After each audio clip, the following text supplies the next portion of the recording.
De Roenveertboot, een oud beurtskip, is in 2013 door de initiatiefnemer Michiel Dijkstra van Veilinghuis Oud-Friesland kocht en volslijn opknapt. Dat baarde bij Skipswerf ten Woude in Driels. Het zijn hele zeldzame scheepjes en die zijn uitermate geschikt om door Sneek door die grachten te varen. Je kan naar Sneek natuurlijk heel mooi naar al die meren, maar om in die grachten te blijven en die mooie panden te zien en die mooie singels en die mooie gebouwen en alles wat er hier te beleven is, dat kun je alleen maar vanaf het water zien op deze manier. Het is voor net een verrassing dat er kiezen is voor een beurtskip.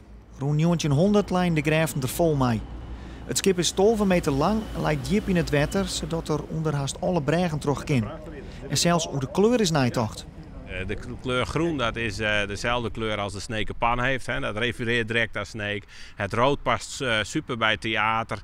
En het zwarte onderkant van die vrachtschepen was altijd zwart. Dus, en het hout wat erop zit, ja, past ook perfect bij de omgeving. De thuishaven van het schip is de Westersingel, krijgt van het theater Sneek. Daarmee van de gemeente alleen de historische skippen lezen. Maar die konden er toch de lege bregen nooit komen. De Oud-Friesland wel. Hij is opgebouwd geweest als woonscheepje, dat kan je je niet meer voorstellen. Maar dat is er allemaal afgehaald en is helemaal teruggerestaureerd naar oude tekeningen en naar oude foto's, naar hoe die was. Kaartjes voor de tochten terug de binnenstad met de Oud-Friesland binnen te krijgen bij de VVV in Snits.